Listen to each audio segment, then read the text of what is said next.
Hello students, welcome to the class. आज की class में आप सभी का स्वागत है। तो आज हम जो अपना नया टॉपिक है या फिर हम बात करें नया चैप्टर या फिर नया सब्जेक्ट ही कहते हैं, बिल्कुल नया सब्जेक्ट कह देते हैं क्योंकि ये थोड़ा सा साइंस के जो हम ट्रेडिशनली पढ़ते हैं अभी तक, जो साइंस में हमने फिजिक्स को बात करी, बायोलॉजी को बात करी और हम जो कहें कि हमने साइंस में लेके केमिस्ट्री को बात करी, ये उससे अलग है। साइंस एंड टेक्नोलॉजी, ठीक है। तो ये जो हमारा हम बात करें जो सब्जेक्ट है साइंस एंड टेक्नोलॉजी, ये थोड़ा सा अलग क्यों है। देखो, अभी तक जो आपने फिजिक्स में, केमिस्ट्री में, बायोलॉजी में यानी रासायनिक विज्ञान, जैविक विज्ञान और भौतिक विज्ञान में जो आपने बातें करी, जो आपने पढ़ा, वो एक तरीके से इनके जो मूल आधार थे, जो प्रिंसिपल थे साइंस के, वो थे कि भौतिक विज्ञान में क्या चीज़ें होती हैं, क्या कौन से हमारे जो घटनाएं होती हैं, फिनोमिना होते हैं, क्या नियम कानून होते हैं, इन सब को लेकर हमने चर्चा करी।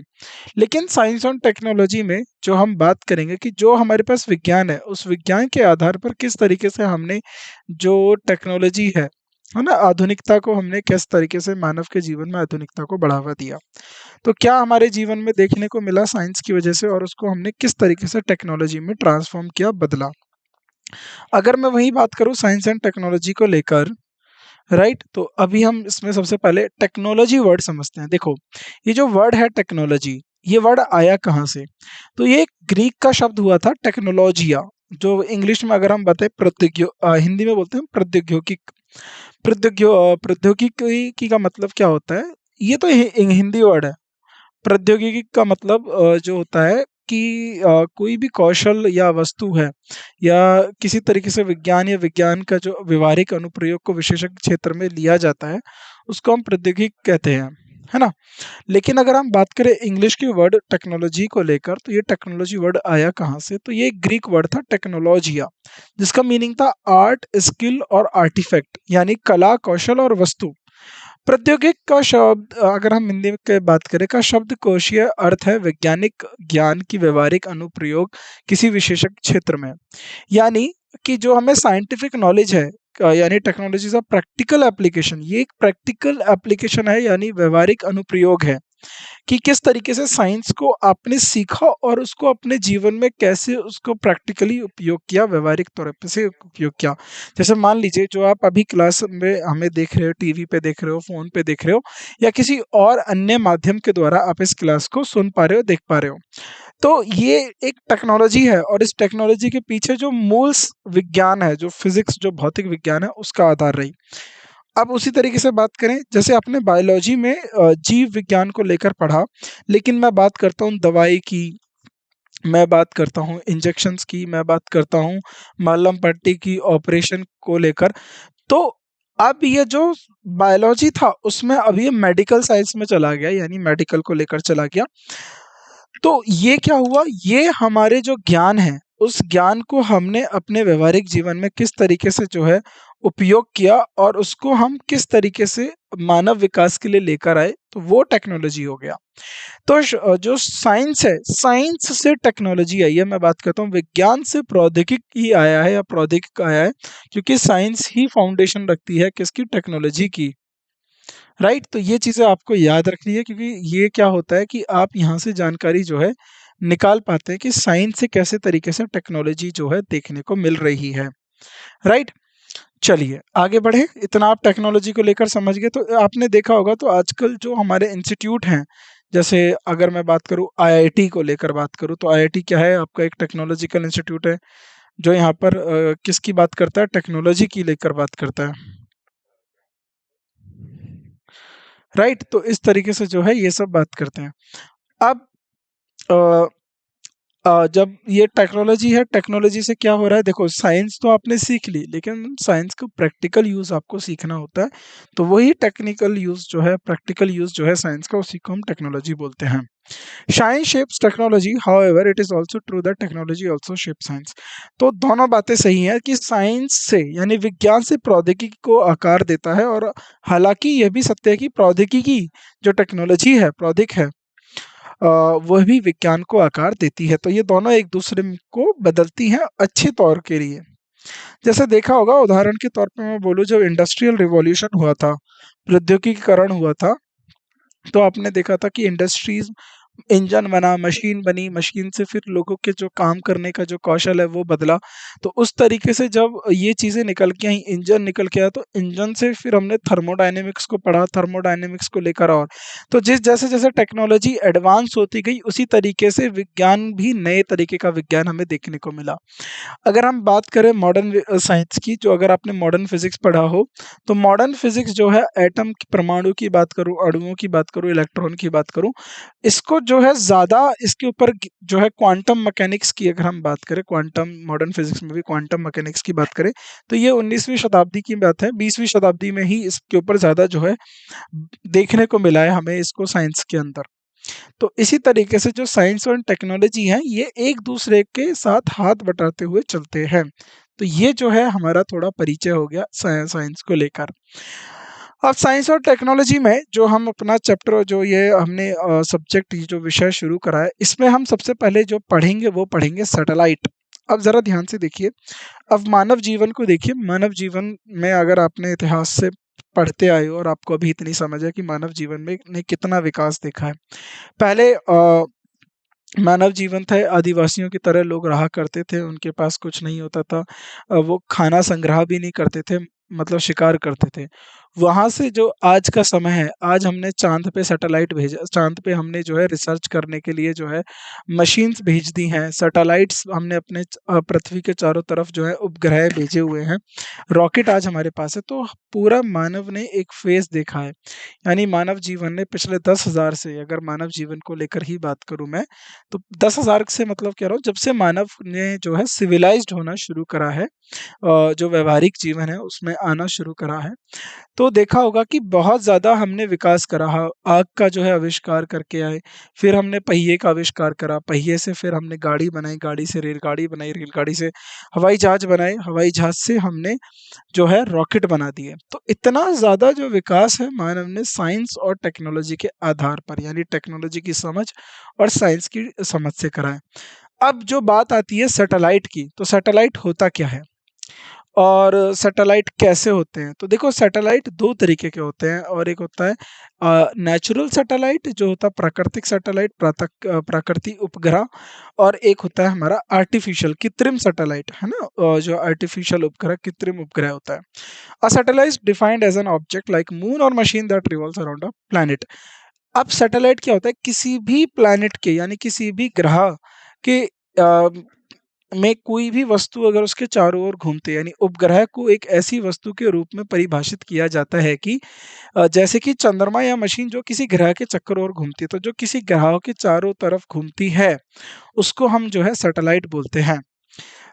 Usually, the word satellite refers to a machine that is launched into space and moves or revolves around the Earth. They are तो आमतौर पर उपग्रह शब्द एक उल्लेख के एक मशीन के लिए होता है, जो उपग्रह का एक जो शब्द है, उल्लेख एक मशीन के लिए होता है जो अंतरिक्ष में प्रक्षेपित किया जाता है, यानी उसको जो है रिवॉल्व करता है, जो अंतरिक्ष में लॉन्च किया जाता है उसको, जो पृथ्वी के चारों ओर घूमती है। वह बहुत महत्वपूर्ण होते हैं क्योंकि उनकी क्षमता होती है कि ज़मीन पर मौजूद उपकरणों की तुलना में उपयोगी डेटा को अधिक तेज़ी से इकट्ठा करने की। यानी वो क्यों ज़रूरी होते हैं? क्योंकि because they have an ability to calculate the data more quickly than instrument on the ground. यानी जो ज़मीन पे ग्राउंड है उनसे ज़्यादा और उनसे जल्दी जो कोई भी डेटा है, कोई भी जानकारी है, उसको बहुत तेज़ी से इकट्ठा करते हैं और एक जगह से दूसरी जगह को भेजते हैं। तो देखा होगा सैटेलाइट कम्युनिकेशन के भी काम आती है, यानी संचार के लिए भी सैटेलाइट आती है। जैसे मान लीजिए, जो आप अपने घर पे टीवी देख रहे हैं और आपने देखा होगा कि आपके घर पे एक डिश टीवी लगी हुई है, और वह ऐसे एक तरीके से, इस तरीके से छतरी होती है और उस पे एंटीना लगा रहता है, और वो आकाश में जो है किसी एक तरफ जो है मुँह करके खड़ी रहेगी। तो उससे क्या होता है, जो सैटेलाइट है, ये सैटेलाइट होगी और ये छतरी होगी, तो ये सिग्नल देती है, और उस सिग्नल से देखना, आप लाइव टीवी देखते हो, आप जो है बिना रुके आप फ़िल्में देख पाते हो, मैच देख पाते हो, जो समाचार है वो सुन पाते हो। इसके पीछे का रीज़न है क्योंकि सैटेलाइट जो है बहुत तेज़ी से जो है इन्फॉर्मेशन पहुँचाती हैं, जानकारी पहुँचाती हैं। Those satellites come in many shapes and size, most of them at least two parts, an antenna and a power source. तो हालांकि उपग्रह कई आकार और आकृतियों में होते हैं, तो देखा होगा आपने, कोई रेक्टेंगुलर होता है, कोई सिलेंड्रिकल होता है, राइट, कोई गोलाकार में होगा। तो उपग्रहों के कई आकार होते हैं, कई आकृतियां होती हैं, लेकिन उनमें से कम दो हिस्से तो जरूर होंगे। देखिए, दो हिस्से कौन से होंगे? एक होता है पावर सोर्स, यानी सैटेलाइट को शक्ति कहाँ से मिलेगी, उसकी जो पावर है उसका स्रोत कहाँ से आएगा, तो पावर सोर्स होगा। और दूसरा होगा एंटीना। एंटीना क्या करेगा? सिग्नल्स को रिसीव करेगा, छोड़ेगा। तो जो सिग्नल को रिसीव करेगा, फिर उसके बाद ट्रांसमिट करेगा, जो है रिसीव करेगा, तो ये जो है एंटीना जरूर होगा, और इसके पास पावर सोर्स होगा, यानी उस सैटेलाइट को वह कैसे कार्य करेगी। अब जरा ध्यान से देखिए, अब बिजली के तार तो अंतरिक्ष में जाके पहुंचा नहीं सकते हम लोग, है ना। आपके घर पे बिजली आती है तो जो इलेक्ट्रिसिटी है वो आ रही है, तो यानी खंबे पे तार लगे हुए हैं, खंबे तक बिजली आती है तारों के द्वारा, फिर आप अपने घर से जो है खंबे पे तार लगाते हैं और आप अपने घर पे बिजली ले आते हैं। क्या सैटेलाइट के पास भी इलेक्ट्रिसिटी, जो बिजली है, वो इसी तरीके से आती होगी? अगर आती है तो क्या आपने कभी देखा है कि अंतरिक्ष की ओर कोई तार जा रहा है जो सैटेलाइट को पावर दे रहा है? नहीं, ऐसा नहीं होता। वहाँ पर एक बहुत अच्छा कॉन्सेप्ट जो है, जो साइंस, देखिए अब यहाँ पर एक साइंस का जो एक कॉन्सेप्ट है वो आता है, वो होता है सोलर। सोलर पावर, यानी सौर ऊर्जा। यानी सौर ऊर्जा, सौर यानी सौर मतलब सूरज से ऊर्जा बनाएंगे वो, सौर्य की जो ऊर्जा है उससे वह बिजली बनाते हैं।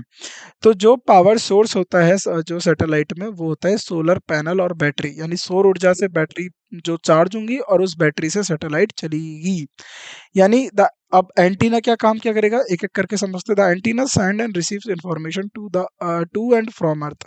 तो एंटीना क्या करता है? जानकारी भेजता है और प्राप्त करता है सैटेलाइट को। जो सैटेलाइट में एंटीना लगा हुआ है वो जानकारी भेजेगा और प्राप्त करेगा कहाँ से? पृथ्वी से। तो पृथ्वी से जानकारी प्राप्त भी करता है और पृथ्वी को जानकारी भेजता भी है। और जो सोर्स होता है, जो इसकी पावर सोर्स होता है, जो इसकी शक्ति का स्रोत होता है, वो होते हैं सोलर पैनल और बैटरी। तो सोलर पैनल से क्या होगा? सौर ऊर्जा से उसको क्या करेगा? बिजली में जो है, विद्युत में जो है उसको कन्वर्ट करेगा, बदलेगा, और फिर वो विद्युत जो है बैटरी में स्टोर होगी, और उसके बाद जो है सैटेलाइट काम करेगी। Solar panels makes power bye turning sunlight into electricity.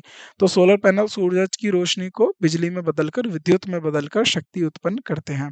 तो इस तरीके से सैटेलाइट काम करती है। सैटेलाइट, मैंने बताया सैटेलाइट क्या होता है, जो ग्रह के चारों तरफ घूमती है उसे हम सैटेलाइट कहते हैं। और ये किस लिए काम आता है? क्योंकि ये डेटा को जो है बहुत तेज गति से भेजते हैं। जैसा माना समुद्र हो गया, अब मान लीजिए समुद्र है, समुद्र में कोई जहाज चल रहा है, तो अब उस जहाज को कोई जो है सिग्नल भेजना है, तो क्या वो जहाज जो है तार लगा के सिग्नल भेजेगा? एक दो तरीके होते हैं, एक तो होता है हमारा रेडियो वेव्स की फ्रीक्वेंसी से, और फिर एक होते हैं हमारे सैटेलाइट सिग्नल जो डायरेक्ट सैटेलाइट से जुड़े हुए होते हैं। अब आता है पेलोड। अब पेलोड क्या होता है? देखो, जो सैटेलाइट जो होता है ना, जब वो जाती है, यानी देखो अभी हम समझेंगे पेलोड क्या होता है। All instruments like antennas, cameras, radar carried by satellite for its operation is called payload. तो जो सभी उपकरण, जैसे कि एंटीना, कैमरा, रेडार, जो एक उपग्रह द्वारा अपने संचालन के लिए ले जाए जाते हैं, उन्हें हम पेलोड कहते हैं। यानी सामान जो होता है ना आपका, जो डिलीवरी होता है, आप कैसे कह सकते हो कि जो भी उपकरण सैटेलाइट में है, या पूरी की पूरी सैटेलाइट, उसको हम क्या बोल देते हैं? पेलोड बोल देते हैं। तो अब वो पेलोड के अंदर क्या क्या देखने को मिलता है? एक एंटीना होता है, कैमरा। अब कैमरा वाला कैसा सैटेलाइट होता है? देखा होगा आपने, मोबाइल में देखा है। तो आपने कभी मैप्स खोल के देखा है? मोबाइल में एक फंक्शन होता है मैप्स। तो मैप खोलिएगा और वहां से उधर उस पे एक ऑप्शन होता है सैटेलाइट इमेजेस। तो अगर आप सैटेलाइट इमेजेस करेंगे तो आपको देखेंगे कि सैटेलाइट जो है पृथ्वी का पूरा चित्र बनाती है। कहाँ पर कौन सा रास्ता है, किस तरीके का जो है टेरेन है। टेरेन का मतलब है किस तरीके का जो है वहाँ पर ज़मीनी किस तरीके का स्थल है, पथरीला है, पानी है, जंगल है, पहाड़ है, कैसा है। तो वो पूरा का पूरा जो है आपको मैप से देखने को मिल जाएगा। तो वो क्या है? वो इमेज है। जो सैटेलाइट के पास बड़े कैमरे होते हैं, वो पूरा का पूरा इमेज जो है पृथ्वी का खींचते हैं, और फिर उसको जो है जानकारी को नीचे पृथ्वी के डेटा सेंटर तक पहुंचाते हैं, जहाँ पर जानकारी एकत्रित होती है। Payload varies according to the purpose and type of satellite. बिल्कुल, देखो सैटेलाइट के अलग अलग टाइप है, आगे हम चलकर पढ़ेंगे कि सैटेलाइट के क्या टाइप होते हैं, किस तरीके के जो सैटेलाइट्स है वो होते हैं। तो हर सैटेलाइट का अलग अलग टाइप होता है और सैटेलाइट के टाइप के अकॉर्डिंग यानी टाइप के हिसाब से, उसके प्रकार के हिसाब से, उसके उद्देश्य के अनुसार पेलोड बदलता है। यानी कोई सैटेलाइट कम्युनिकेशन के लिए होगी, संचार के लिए होगी, कोई सैटेलाइट जो है मैपिंग करने के लिए होगी यानी चित्रण करने के लिए होगी। तो हर एक सैटेलाइट के अपने अनुसार उसका पेलोड होता है। हाउसिंग या बस किसे कहते हैं? हाउसिंग इज ऑल्सो कॉल्ड बस। हाउसिंग ऑल्सो कॉल्ड बस, हाउसिंग को बस भी कहा जाता है। Is the infrastructure of a satellite that provides location for the payload. अब जैसे हाउसिंग आप नॉर्मली समझिए, हाउसिंग से क्या समझते हो? अगर मैं बात करूँ हाउसिंग से, आपके दिमाग में आएगा हाउस। और हाउस में क्या, हाउस में आप रहते हो, आपके जो है आपकी ज़रूरत के अनुसार जो भी चीज़ें होती है वो सब रहते हैं आपके रहने के लिए। जो है पलंग होता है, खाने के लिए बर्तन होते हैं, और कुर्सी मेज कंप्यूटर ये सब एक घर में रहता है। इस तरीके से जो सैटेलाइट होता है उसमें भी एक हाउसिंग होता है। ये वो एक उपग्रह का जो है ढांचा होता है जिसके अंदर पेलोड का स्थान प्रदान करती है। यानी जो पेलोड है कहाँ पर रखा जाएगा, वो जो है हाउसिंग होता है सैटेलाइट के, जो उस ढांचे के हिस्से को बोलते हैं जहाँ पर पेलोड जो है स्थान प्रदान करती है। It hold all components of the satellite together and provides electrical power, communicating power and propulsion for the function of the satellite. तो यह उपग्रह के सभी घटकों को एक साथ रखता है और उपग्रह के कार्यान्वयन के लिए विद्युत शक्ति, कंप्यूटिंग शक्ति और प्रपल्शन प्रदान करता है। प्रपल्शन का मतलब है कि सैटेलाइट को जो है आगे मूव करने के लिए इस तरीके का प्रपल्शन देता है, कंप्यूटिंग पावर देता है, यानी पूरी तरीके से एक इंफ्रास्ट्रक्चर तैयार करके देता है सैटेलाइट को, उपग्रह को। It is constructed from strong material that can withstand harsh environment, harsh space environment. देखो जैसे हमारे पृथ्वी का एनवायरनमेंट है ना, जैसे हमारे पृथ्वी का पर्यावरण या वातावरण है, ऐसा स्पेस का वातावरण हो ऐसा नहीं है। स्पेस का वातावरण बिल्कुल अलग होता है। हमारे पास एटमॉस्फेयर है ना, हमारे पास वायुमंडल है और हम इस वातावरण से जो है परिचित हैं। लेकिन स्पेस का वातावरण ऐसा नहीं होता। वहाँ अधिक गर्मी भी हो सकती है, वहाँ पर अधिक ठंडा भी हो सकता है। तो कहाँ पर किस तरीके का जो है पर्यावरण है वो अलग, हर बार स्पेस में अलग होगा। कोई ऐसा हिस्सा होगा जहाँ पर अत्यधिक जो है ठंडी होगी क्योंकि उस सूरज से उसकी दूरी जो है दूर होगी। कोई सूरज के नज़दीक होने की वजह से उसका पर्यावरण अलग तरीके से होगा। तो पर्यावरण बदलता रहता है उसकी जगह के हिसाब से। तो ऐसे हार्श और ऐसे कठोर पर्यावरण में, अंतरिक्ष के पर्यावरण में जो है हाउसिंग को जो बनाया जाता है वो बहुत मजबूत मटेरियल से, सामग्री से उसको निर्मित किया जाता है ताकि वो वहाँ पर रह पाए। अब दूसरा जो कंपोनेंट होता है उसको बोलते हैं हम ट्रांसपोंडर। ट्रांसपोंडर क्या होता है? Transponder is a communication system which includes the receiving antenna to pick up signal from the ground station, an input multiplexer, and a frequency converter which is used to reroute the received signals through a high powered amplifier। तो देखिए थोड़ा सा technical terms आएंगी, लेकिन उन technical terms को मैं आपको समझाते हुए चलूंगा तो उसमें आपको कोई जो है परेशानी नहीं होगी। क्योंकि टेक्निकल टर्म्स क्या है, क्योंकि हम बात क्या कर रहे हैं, साइंस एंड टेक्नोलॉजी, प्रौद्योगिकी की बात कर रहे हैं, तो यहाँ पर कुछ टेक्निकल टर्म्स आनी है। यह स्वाभाविक है, बिना टेक्निकल टर्म के चीज़ों को जो है समझाया नहीं जा सकता। लेकिन अगर आपको ज़्यादा टेक्नोलॉजिकल नॉलेज नहीं है तो उससे घबराने की बात नहीं है, हम उसको लेकर भी आपके साथ जो है डिस्कस करेंगे। अब जैसे ट्रांसपोंडर जो है एक डिवाइस होता है ना, एक डिवाइस होता है, एक उपकरण होता है, और इसका काम क्या है? ट्रांसपोंडर एक संचार प्रणाली है ना, जिसमें ग्राउंड स्टेशन, यानी ग्राउंड स्टेशन का है जहाँ से जमीन से जो है सिग्नल्स भेजे जा रहे हैं, जिसमें ग्राउंड स्टेशन से सिग्नल पिकअप करने के लिए एंटीना, यानी जो ग्राउंड स्टेशन से सिग्नल आ रहा है उस सिग्नल को इकट्ठा करने के लिए, उस सिग्नल को पकड़ने के लिए एक एंटीना, एक इनपुट मल्टीप्लेक्सर होता है, और एक और एक होता है हमारे पास फ्रीक्वेंसी, फ्रीक्वेंसी यानी तरंग, फ्रीक्वेंसी कन्वर्टर शामिल होता है। अब जिसका उपयोग किस तरीके से होता है, जो प्राप्त सिग्नल है, जो हमें पृथ्वी से सिग्नल हो रहे हैं, उनको और ज़्यादा उच्च शक्तिशाली एम्पलीफाइंग करेगा, उसको और ज़्यादा एनर्जेटिक देगा, उसको और ज़्यादा ऊर्जावान करके एम्पलीफायर करेगा, के माध्यम से पुनः रूट यानी दोबारा उसको भेज देता है। रूट करने को किया जाता है। एग्जाम्पल के तौर पे देखता हूँ, जैसे आपने माइक देखा है, माइक, तो आप थोड़ी सी आवाज बोलते हो और आपने देखा होगा जो स्पीकर होता है उससे बहुत बड़ी आवाज निकल के आती है, एकदम लाउड वॉइस आती है। तो उसके अब आपकी आवाज वहां से स्पीकर से निकलने से पहले बीच में एक एम्पलीफायर होता है। एम्पलीफायर का क्या काम होता है, आपने कुछ बोला, उसकी फ्रीक्वेंसी को और ज्यादा बढ़ा देगा, यानी उसको और ज्यादा जो है क्या कर देगा, एम्पलीफाइंग कर देगा, और फिर उसको स्पीकर को इलेक्ट्रिकल सिग्नल में कन्वर्ट करके स्पीकर को भेज देगा। तो अब वो जो एम्पलीफाइंग फ्रीक्वेंसी है वो बहुत तेज आवाज में बाहर निकलती है। इस तरीके से ट्रांसपॉन्डर में काम होता है, इसमें एम्पलीफायर लगे होते हैं। तो जो जमीन से सिग्नल आया है, इसको वो और ज्यादा एनर्जी देकर बढ़ा देता है, और फिर जो है दोबारा पुनः उसी रूट पे या फिर जो भी उसका रूट है उस पे भेज देता है। Transponder receives the signal at a certain frequency from the earth, perform frequency conversion, amplifies them and retransmit them to the received on earth surface. तो ट्रांसपॉन्डर क्या होता है, पृथ्वी से कुछ निश्चित फ्रीक्वेंसी पर सिग्नल प्राप्त करता है, फिर फ्रीक्वेंसी कन्वर्जन करता है, यानी उसकी फ्रीक्वेंसी में बदलाव करेगा, उन्हें बढ़ा देगा, उनको उनको जो है एम्पलीफाई कर देगा, उस फ्रीक्वेंसी को बढ़ा देगा, और उन्हें पुनः परिशेषित कर देगा, यानी उन्हें दोबारा जो है पृथ्वी की तरफ छोड़ देगा, ताकि वह पृथ्वी की सतह पर प्राप्त की जा सके। अगर उसकी एनर्जी को एम्पलीफाई नहीं करेगा तो क्या होगा कि बीच में जाएगा तो एनर्जी लॉस हो जाएगी। एनर्जी लॉस का मतलब है ऊर्जा जो है ऊर्जा वहां से निकल जाएगी, ऊर्जा नष्ट हो जाएगी, और जो है सिग्नल खो जाएंगे।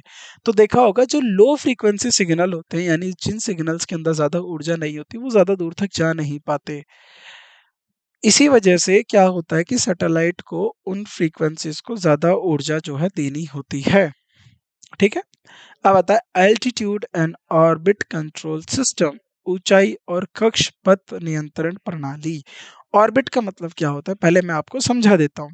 जैसे कोई ग्रह है, तो एक ग्रह के चारों तरफ जो है एक सैटेलाइट घूमेगी।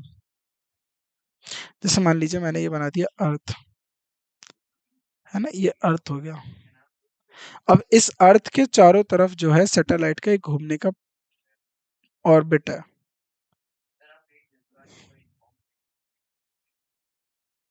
है ना। अब ये जो है इसका क्या हो जाएगा, इसका जो है ऑर्बिट हो जाएगा, कक्ष हो जाएगा। और ये जो कक्ष है और यहाँ पर क्या है, एक सैटेलाइट है, ये लाल डॉट एक सैटेलाइट है।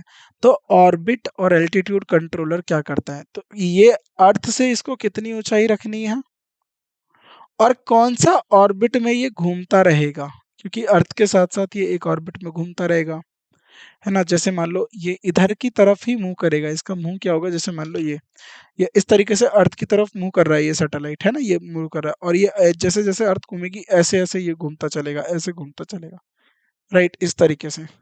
तो ये जो है ऑर्बिट की अर्थ की तरफ घूमेगा, तो एक ऊंचाई रहेगा, मान लो वो, मान लीजिए 500 किलोमीटर अर्थ से ऊंचा है, और जिस तरफ फेस कर रहा है उसी ऑर्बिट में उसको चक्कर लगाने हैं, क्योंकि जो स्पेस है उसमें बहुत सारी सैटेलाइट है।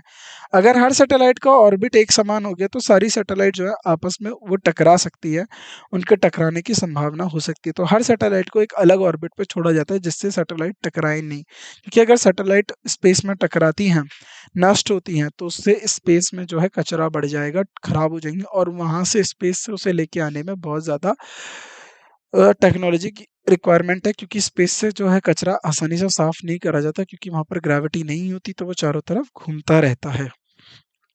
तो वही बात यहाँ पर हम कर रहे हैं।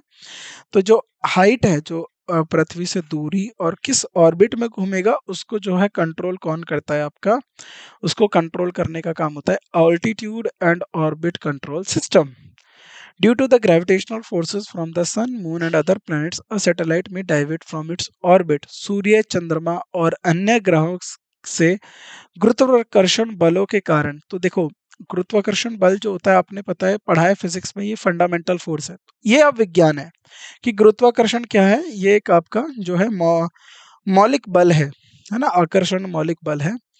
तो आपको पता होगा सूरज की वजह से, चंद्रमा की वजह से, पृथ्वी है उसकी वजह से और दूसरे अन्य जो हमारे प्लैनेट है उनके गुरुत्वाकर्षण बलों के कारण एक उपग्रह अपने कक्ष पथ से भटक सकता है। यहाँ तक साइंस आ गई। अब उसको भटकने नहीं देना है, यहाँ पर टेक्नोलॉजी आएगी। ऊंचाई और कक्ष पथ नियंत्रण यानी altitude and orbit control system क्या कंसिस्ट करे? Consist of rocket Motors that help of placing a satellite into the right orbit. तो जो कंट्रोल एल्टीट्यूड और ऑर्बिट कंट्रोल सिस्टम होता है, उसके पास एक रॉकेट होता है, मोटर होती हैं, जो कि उपग्रह को सही कक्ष में पथ रखने में मदद करता है। तो ये साइंस है और उसको किस तरीके से रखना है ये टेक्नोलॉजी है। It is also helpful in giving proper direction to antennas, और यह क्या करता है? ये एंटीनास को सही दिशा में रखने के लिए रखता है। तो मान लीजिए कोई एक्स कंपनी की डिश है, जैसे आपने देखा होगा डिश टीवी हो गया, वाईकॉन हो गया, वीडियोकॉन हो गया, एयरटेल हो गया। तो इस तरीके की जो डिश टीवीज होती है ये एक ही किसी भी आप छत पे जाके देख लीजिएगा जिसके यहाँ पर एक समान डिश की छतरियां लगी हों, वो एक ही जो है डायरेक्शन में रहेंगी। वह हमेशा उसी डायरेक्शन में रहेंगी जिस डायरेक्शन से सिग्नल आ रहा है सैटेलाइट से, वो हमेशा सैटेलाइट की तरफ रहेंगी। क्योंकि सैटेलाइट क्या करेगी? एक निर्धारित फ्रीक्वेंसी पे सिग्नल फेंकेगी और वो सिग्नल वो डिश के द्वारा कलेक्ट किया जाएगा। तो उस एंटीना को उसी डायरेक्शन में रखने के लिए जो मदद करता है वो करता है ऊंचाई और कक्ष पथ नियंत्रण यानी altitude and orbit control system, which are of narrow beam type of point towards earth or some other space bodies like sun or moon। तो जो समीकरण बीम को प्रकार के होते हैं जो पृथ्वी और कुछ अन्य अंतरिक्ष शरीरों की ओर इशारा करते हुए सूर्य, जैसे कि सूर्य, चंद्र और आदि। राइट, अगला बढ़ते हैं। अगला आता है हमारा सैटेलाइट फ्रीक्वेंसी बैंड्स। तो सैटेलाइट फ्रीक्वेंसी बैंड क्या होते हैं? Satellite provides broadcast and interactive services using frequencies that are part of the electromagnetic spectrum। तो उपग्रह विद्युत चुंबकीय विस्तार के हिस्से होने वाली फ्रीक्वेंसी का उपयोग करके प्रसारण और इंटरैक्टिव सेवाएं प्रदान करते हैं। Satellite frequency spectrum range varies from 1 gigahertz to 40 gigahertz, which further divided into bands L, S, C, X, Ku, K, Ka based on their application। देखो अब इसको और डिटेल में समझते हैं। जो उपग्रह विद्युत चुंबकीय चुंबकीय विस्तार होता है यानी सैटेलाइट प्रोवाइड के हिस्से होने वाली फ्रीक्वेंसी का उपयोग करके प्रसारण और इंटरैक्टिव सेवाएं प्रदान करता है। तो प्रसारण का मतलब है ब्रॉडकास्ट। जैसे आपने बताया अभी मैंने आपको, जैसे टीवी पे कुछ जानकारी आपको प्राप्त हो रही है तो वो ब्रॉडकास्ट किया जा रहा है, यानी सैटेलाइट क्या कर रहा है? उसको एक बार में वो सारे सिग्नल छोड़ दे रहा है और जितने भी अर्थ पे जो स्टेशन बने हुए हैं यानी जो उन सिग्नलों को रिसीव कर रहे हैं, प्राप्त कर रहे हैं, उन सिग्नलों को प्राप्त करके वो मतलब क्या होता है? ब्रॉडकास्टिंग होता है। यानी आपने सोर्स से चीज़ों को भेज दिया और उसके बाद जहाँ पर वो रिसीवर लगे हुए हैं वो रिसीवर उसको जो है रिसीव कर रहे हैं, है ना? तो इसको हम बोलते हैं ब्रॉडकास्टिंग। तो सैटेलाइट क्या जो है? ब्रॉडकास्टिंग इंटरैक्टिव सर्विसेज उनके लिए जो है सैटेलाइट फ्रीक्वेंसी बैंड होते हैं। अब ये जो सैटेलाइट फ्रीक्वेंसी बैंड होते हैं ये निश्चित होते हैं क्योंकि इसकी रेंज आ गई 1 गीगाहर्ट्ज से 40 गीगाहर्ट्ज तक के बीच में, कितने भी हो सकते हैं। अब कोई मान लो 39 गीगाहर्ट्ज एल हो गया, कोई एस हो सकता है, एक समान नहीं होंगे। अगर एक समान फ्रीक्वेंसी हो गई तो आप समझ रहे हो, मान लो एक जगह आपने चल रहा है, फॉर एग्जाम्पल 2 सैटेलाइट है, एक जो है न्यूज़ का प्रसारण कर रही है और एक क्रिकेट मैच का प्रसारण कर रही है। और ये एग्जाम्पल है, इसको ज़रा आप सोचिए। तो एक टीवी पे जो है जिसका एंटीना जो रिसीवर है वो इस तरीके से बना है कि वह क्रिकेट के मैच के सिग्नल्स को रिसीव कर रहा है। दूसरे का रिसीवर इस तरीके से बना है वो न्यूज़ के सिग्नल्स को रिसीव कर रहा है। अब मान लीजिए दोनों अब एक ही फ्रीक्वेंसी पे काम करने लगे, एक्स फ्रीक्वेंसी पे काम करने लगे, तो जो 2 टीवी हैं, जो दोनों रिसीवर हैं, उसके पास दोनों फ्रीक्वेंसी जाएँगी और उससे सुपरपोज़िशन हो जाएगा, जिसकी वजह से पहले तो जो है रिस्पेक्टिव टीवी देख पा रहा था या कोई क्रिकेट देख पा रहा था, न्यूज़ देख पा रहा था, फिर वो कुछ देख ही नहीं पाएगा क्योंकि दोनों चीज़ें एक साथ आएँगी, दोनों फ्रीक्वेंसी एक साथ वो डिटेक्ट करने लगेगा। ऐसा ना हो, ऐसी समस्या ना हो, उससे बचने के लिए जो है इनको अलग करा। जैसे आप मोबाइल हो गया, जब आप मोबाइल डायल करते हो तो एक फ्रीक्वेंसी आपके मोबाइल के जो आप सिम होती है, एक सिम का आप नंबर हो गया, उस नंबर पे आपने कॉल करा तो आप ही के साथ वाला जो व्यक्ति है वो भी कॉल पे है। तो आपकी अलग अलग कॉल है, यानी जो आवाज़ आ रही है आपको किसी व्यक्ति की वो अलग है, जो आपका साथी है उस वो जो कॉल पे है वो किसी और व्यक्ति से बात कर रहा है। मान लीजिए दोनों की फ्रीक्वेंसी एक समान हो गया, दोनों को हमने क्या कर दिया, एक ही एड्रेस पे भेज दिया, तो वहां पर एक ही समय पे दो व्यक्तियों की आवाज आपको आने लगेगी। तो ये प्रॉब्लम से बचने के लिए इसीलिए हर एक फ्रीक्वेंसी को जो है अलग रखा गया, यूनिक करा गया। अब इसमें लो फ्रीक्वेंसी, निम्न फ्रीक्वेंसी कौन से होते हैं, L S and C bands, ये हमारे लो फ्रीक्वेंसी बैंड होते हैं। Are not much affected by heavy rainfall and therefore used in those part of the world like Asia, Africa and Latin America they experience such heavy rainfall। जो LSC band होते हैं, ये जो होते हैं हमारे लो फ्रीक्वेंसी बैंड होते हैं, और यह भारी बारिश के कारण इनका जो पाथ है, या भारी बारिश के कारण ये ज़्यादा प्रभावित नहीं होते। तो जब ये भारी बारिश के कारण प्रभावित नहीं होते तो ये वहां पर इस्तेमाल किए जाएंगे जहां पर भारी बारिश होती है, जैसे कि एशिया के कुछ हिस्से हो गए, अफ्रीका के कुछ हिस्से हो गए और लेटिन अमेरिका के कुछ हिस्से हो गए, जहां पर जैसे ब्राजील के जंगल, वहां पर बहुत ज्यादा बारिश होती है। इक्वेटर लाइन जहां से भूमध्य रेखा जाती है वहां पर बारिश अत्यधिक होती है। एशियाई कुछ देश है जहां पर बारिश अधिक होती है। तो वहां पर उससे बचने के लिए, वहां पर कम्युनिकेशन ब्रेक ना हो, जो संचार है वो टूटे ना, उसके लिए वहां पर लो बैंड फ्रीक्वेंसीज का इस्तेमाल किया जाता है। अब आता है हमारा हायर बैंड फ्रीक्वेंसीज, जैसे कि उच्च फ्रीक्वेंसी के जो बैंड है, जैसे के ए बैंड, ये जो है smaller antenna to be used for more focused footprints on regions of sub regional areas. तो हाई फ्रीक्वेंसी बैंड के लिए छोटे एंटीने का उपयोग कर लेते हैं, और यह उप क्षेत्रीय क्षेत्रों पे अधिक केंद्रित होते हैं, सब रीजनल एरियाज पे ये ज्यादा होते हैं। Low frequency have less bandwidth capability than higher frequency. तो लो फ्रीक्वेंसी की तुलना में उच्च फ्रीक्वेंसी की बैंडविड्थ क्षमता अधिक होती है। लो फ्रीक्वेंसी, निम्न फ्रीक्वेंसी की तुलना में जो देखो, लो फ्रीक्वेंसी हैव लेस बैंडविड्थ, तो जो लो फ्रीक्वेंसी होती है, निम्न फ्रीक्वेंसी होती है, उसकी बैंडविड्थ क्षमता कम होती है, किसके कंपैरिजन में, हाई फ्रीक्वेंसी के कंपैरिजन में। It means that signal that carry a lot of information such as television, broadband और mobile phones are better placed in the higher frequency band, while simple radio signals can be carried by low frequency band. तो इसका मतलब है कि बहुत सारी जानकारी, जैसे सिग्नल, जैसे कि टेलीविजन हो गया, ब्रॉडबैंड हो गया, मोबाइल फोन हो गए, ये सब हाई फ्रीक्वेंसी पे काम करेंगे, बेहतर रखे जाते हैं। और जो कि सादे रेडियो सिस्टम हो गया, है ना, ये कम फ्रीक्वेंसी की लहरों पर चलाए जा सकते हैं। तो ये जो है साइंस, और अब इसमें हमने क्या कर दिया, टेक्नोलॉजी। अब हम थोड़े से फ्रीक्वेंसी बैंड्स को भी समझ लेते हैं, क्या क्या हमारे फ्रीक्वेंसी बैंड होते हैं। अगर हम बात करें एल बैंड, तो एल को देखो हमने लो फ्रीक्वेंसी बैंड में रखा है, याद रखना, एल एस सी हमने इसको लो फ्रीक्वेंसी बैंड में रखा है, जो 1 से 2 गीगाहर्ट्ज की फ्रीक्वेंसी होती है। This band is used for low earth orbit satellite, military satellite, terrestrial wireless communication like GSM mobile phone. यह बैंड, अब ये जो है आपके एग्जाम पॉइंट ऑफ व्यू से क्या उपयोग है, कि पूछ लिया जाता है कि जो लो फ्रीक्वेंसी बैंड है वो कहाँ कहाँ पर जो है इस्तेमाल किए जाते हैं, राइट। तो ये चीज़ें आपसे पूछ सकते हैं।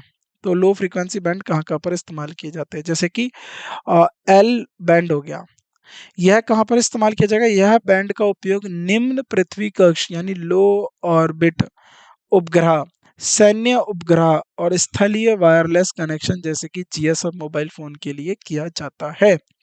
Due to a wider beam width of L band, the point accuracy of antenna does not have to be accurate as the higher frequency। तो L बैंड की चौड़ी बीम के कारण एंटीना की सूच्यता उच्च बैंडों की तुलना में उत्तम नहीं होनी चाहिए। This band is less affected from rain fading. तो यह बैंड क्या होता है, वर्षा वर्षा में, यानी तेज जब वर्षा होती है उससे कम प्रभावित होता है। अब आता है हमारा एस बैंड। एस बैंड क्या होता है, यह 2 से 4 फ्रीक्वेंसी तक होता है, 2 to 4 gigahertz. S band is used for satellite television, तो ये किस किस के लिए यूज करा जाता है? सैटेलाइट टेलीविजन के लिए यूज करा जाता है, रेडियो ब्रॉडकास्टिंग के लिए यूज किया जाता है, मोबाइल ब्रॉडबैंड सर्विसेज के लिए यूज किया जाता है। एस बैंड का उपयोग उपग्रह टेलीविजन, रेडियो प्रसारण और मोबाइल ब्रॉडबैंड की सेवाओं के लिए किया जाता है। NASA uses this frequency band for communication with the international space station। याद रखना, एग्जाम पॉइंट ऑफ व्यू से बहुत अच्छा सवाल है। अब देखो जो ISS बना हुआ है, inter right international space station, ये पृथ्वी से 400 किलोमीटर दूर है ना। तो यहाँ पर जो एस्ट्रोनॉट काम करते हैं, जो यहाँ पर एस्ट्रोनॉट काम करते हैं, तो उनसे बात करने के लिए, कम्युनिकेट करने के लिए जो नासा जिस फ्रीक्वेंसी को इस्तेमाल करती है वो एस बैंड फ्रीक्वेंसी होती है, यानी 2 to 4 गीगाहर्ट्ज फ्रीक्वेंसी। ठीक है। It is less susceptible to rain fading compare to Ku and Ka bands, और ये कू और का बैंड की तुलना में वर्षा के कमजोर होने के प्रति कम संवेदनशील है। राइट, तो ये पूछा जा सकता है एस बैंड का यूज करा जाता है सैटेलाइट टेलीविजन में, रेडियो ब्रॉडकास्टिंग और मोबाइल बैंड ब्रॉडबैंड सर्विसेज में। आगे सी बैंड जो है 4 से 8 गीगाहर्ट्ज तक की फ्रीक्वेंसी के लिए इस्तेमाल होता है। It is used for satellite communication, और ये किसके लिए यूज होता है? सैटेलाइट कम्युनिकेशन के लिए, fixed satellite television and data services including broadcasting. तो इसका उपयोग उपग्रह संचार और उसके बाद फिक्स्ड सैटेलाइट टेलीविजन और डाटा सेवाओं यानी सहित प्रसारण के लिए किया जाता है। It has wider and global coverage. तो इसका क्या होता है, ये इसमें अन्य बैंडों की तुलना में व्यापक और वैश्विक कवरेज है, यानी ये पूरा ग्लोबल कवरेज करता है। कम प्रसारण विलंब और कम एट्यूनेशन होता है। तो लो प्रोपोगेशन होगा, डिले होगा और लेस एट्यूनेशन होगा अदर बैंड की तुलना में। The C band is preferred over the Ku band in tropical rainfall area for the satellite communication as it is less susceptible to rain fading than Q band। जो उपग्रह संचार के लिए उष्णकटिबंधीय क्षेत्र होते हैं ना, और जिस वर्षा क्षेत्र होता है, जैसे उष्णकटिबंधीय वर्षा वन होते हैं, अमेज़न के जंगल हमारे उष्णकटिबंधीय जो है वर्षा वन है, वहां पर क्या होता है, अधिक बारिश होती है, बहुत बारिश होती है। तो बारिश के दौरान क्या होता है कि जो सैटेलाइट कम्युनिकेशन है वो प्रभावित होता है। तो सी बैंड को हम वहां पर ज्यादा इस्तेमाल करते हैं केयू बैंड की तुलना में, क्योंकि वहां से जो रेन फेडिंग होती है, यानी रेन फेडिंग होने का मतलब है कि जो वर्षा से जो सेटल सिग्नल्स में जो खराबी आती है, जो सिग्नल सही तरीके से काम नहीं कर पाते, उससे बचा जाता है। इस जो प्रकार की जो समस्या है वो तब देखने को नहीं मिलती। तो वहाँ पर जो हमारे ट्रॉपिकल रेन फॉरेस्ट है उसमें सैटेलाइट कम्युनिकेशन के लिए कौन से बैंड यूज करे जाएंगे? सी बैंड यूज करे जाएंगे। किसकी तुलना में? के यू बैंड की तुलना में।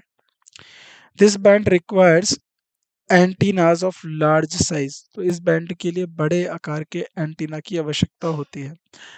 For example large white domes antennas mounted on a top of the cruise ship and commercial vessel. तो आपने ये देखे भी होंगे कि जो बहुत बड़ी जहाज होते हैं उनके ऊपर बहुत बड़े वाइट कलर के एंटीनाज लगे होते हैं।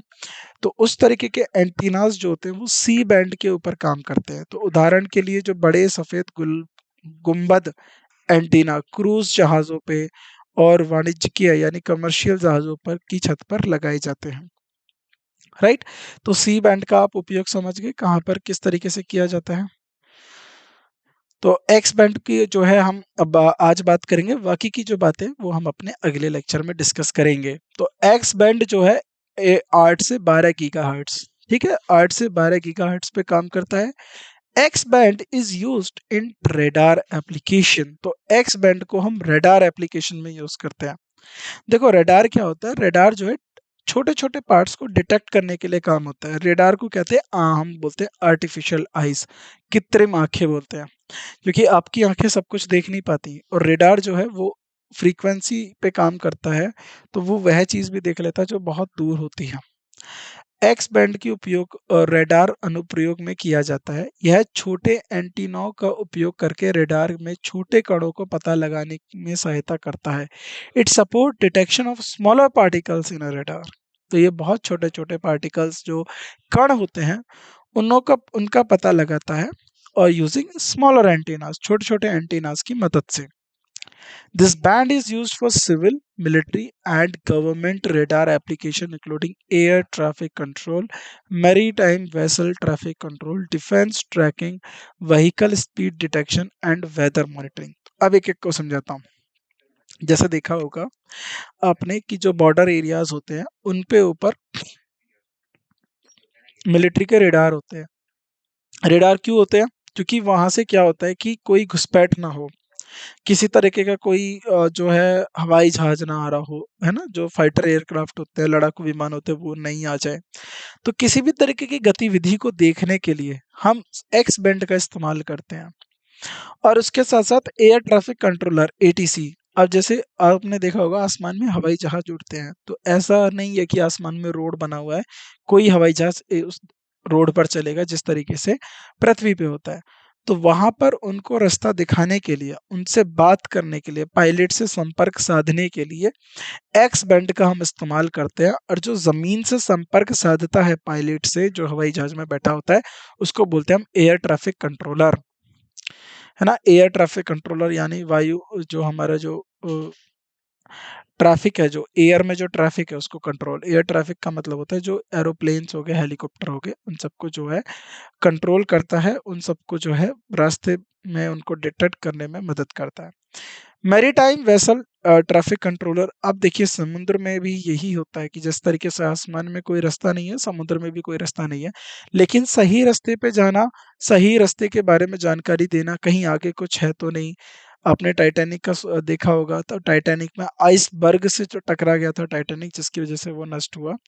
तो इस तरीके की समुद्र के अंदर से कुछ तो नहीं है। को कौन सा रास्ता ज़्यादा सेफ रहेगा जो है पानी के समुद्री जहाज़ों के लिए जाने के लिए। तो उन सबको बताने के लिए जो कैप्टन है जहाज का, उससे संपर्क साधने के लिए जो एयर ट्रैफिक मैरीटाइम वेसल जो होते हैं, समुद्री जहाज़ों के जो एयर ट्रैफिक कंट्रोलर होता है। उसी तरीके से डिफेंस ट्रैकिंग यानी रक्षा ट्रैकिंग में काम करेगा ये।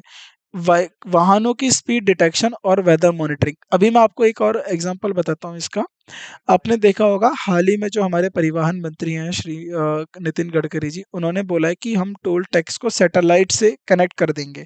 जैसे आपने देखा होगा अभी फास्टैग चलता है, फास्टैग से क्या करता है कि फास्टैग के जो स्टिकर है उसको स्कैन कर लेगा, आपके बैंक अकाउंट से पैसा कट जाएगा, फिर आप टोल देकर चले जाएंगे। अब आने वाली टेक्नोलॉजी क्या होगी कि कोई टोल नहीं होगा, सैटेलाइट आपकी गाड़ी को देखेगी कहाँ से आप जा रहे हो, जीपीएस टेक्नोलॉजी होगी, ग्लोबल पोजीशनिंग सिस्टम होगी, कहाँ तक आप गए उसके हिसाब से जो है टोल टैक्स कट जाएगा, और यानी जितना अमाउंट पैसा कटना है आपके बैंक अकाउंट से कट जाएगा। तो फिर कोई टोल टैक्स की ज़रूरत नहीं होगी, ये सारा जो है सैटेलाइट के द्वारा नियंत्रित किया जाएगा। तो इस तरीके से जो अगर हमें फ्रीक्वेंसी के बारे में पता है, हमें इस सैटेलाइट के विज्ञान के बारे में पता है, तो हम ये सारी जो बातें हैं इनको कर सकते हैं। तो प्रतिदिन जो है टेक्नोलॉजी में क्या होता है, विकास होता है, उस विकास के कारण हमें बहुत सारी जानकारी देखने को मिलती है किस तरीके से चीज़ें कार्यरत कर रही हैं। अब उसके बाद होता है it has more attenuation than lower frequency L S due to rain snow and ice. तो इसमें वर्षा और बर्फ के अधिक कारण निम्न फ्रीक्वेंसी बैंड एलएससी की तुलना में अधिक एट्यूनेशन होता है। बाकी केयू बैंड ये वाला जो है हम अपनी नेक्स्ट क्लास में करेंगे। तो लगभग आपने आज की क्लास में एक्स बैंड को लेकर चर्चा कर ली, सी बैंड को लेकर पढ़ लिया, एस बैंड को लेकर पढ़ लिया और एल बैंड को पढ़ लिया। तो एल एस सी जो है ये हमारे निम्न फ्रीक्वेंसी लोअर फ्रीक्वेंसी बैंड होते हैं। एक्स बैंड आपने देख लिया, एक्स बैंड रेडार की जो है अनुप्रयोगों में किया जाता है, रेडार के एप्लीकेशंस में काम किया जाता है। तो इनके यूज को भी आपको याद रखना है, कहाँ पर कौन सा बैंड यूज किया जाता है, किस तरीके से यूज किया जाता है। आने वाले लेक्चर में हम देखेंगे कि सैटेलाइट को कैसे पहुंचाया जाता है अंतरिक्ष में, किस तरीके से सैटेलाइट अंतरिक्ष में पहुंचती है, क्या चीज़ें देखने को मिलती हैं, क्या कौन से रॉकेट होते हैं, और कहीं कोई सैटेलाइट हमारे पास होती है, कोई सैटेलाइट बहुत दूर जो है पृथ्वी से दूर छोड़ी जाती है। एक सैटेलाइट आपको 800-900 किलोमीटर पे भी दिखेगी और दूसरी सैटेलाइट 36,000 किलोमीटर की दूरी पर भी रहेगी। तो हर एक सैटेलाइट की जो दूरी होती है वो आधारित उसके कार्य कार्य के ऊपर होती है, उसका उपयोग किस तरीके से किया जाएगा, वह किस तरीके का कार्य करेगी। तो सैटेलाइट की अभी-अभी हमने जो बात करी वो कंपोनेंट को बात कर ली, ट्रांसड्यूसर क्या होता है, एल्टीट्यूड एंड ऑर्बिट कंट्रोलर क्या होता है, इस तरह और बाकी जो सैटेलाइट के जो हाउसिंग या बस हम किन्हें कहते हैं और सैटेलाइट को किसको हम सैटेलाइट कहते हैं, इन सब को लेकर हमने चर्चा करी। तो आने वाले लेक्चर में हम और अन्य बातों पे जो है बात करेंगे। देखो साइंस एंड टेक्नोलॉजी या पूरे साइंस को लेकर मैं बात करूँ तो इसके लिए आपको निरंतर जो है पढ़ते रहना होगा, चीज़ों को रिवाइज करते रहना होगा और जहाँ पर भी जिस जिसका भी उपयोग होता है, जिस कॉन्सेप्ट का एप्लीकेशन आपको बताया जा रहा है, उपयोग आपको बताया जा रहा है, उसको कृपया करके अच्छे से पढ़ें, उनके नोट्स बनाएँ, उनको याद रखें ताकि आपकी जब परीक्षा में पूछे जाए, आप उनका उत्तर देने में सक्षम हों। तो आज की क्लास के लिए बस इतना ही, बाकी आपसे मुलाकात होती है अगली क्लास में, तब तक के लिए आप इनको अच्छे से पढ़ते रहिए, समझते रहिए, अगर कोई भी दिक्कत होती है तो आप हमसे शेयर करिए, हम आपके हर सवाल का जो है जवाब देंगे। तो आप सभी का शुक्रिया हमसे जुड़ने के लिए, आज की क्लास में उपस्थित होने के लिए। आपसे मुलाकात करते हैं अगली क्लास में। धन्यवाद।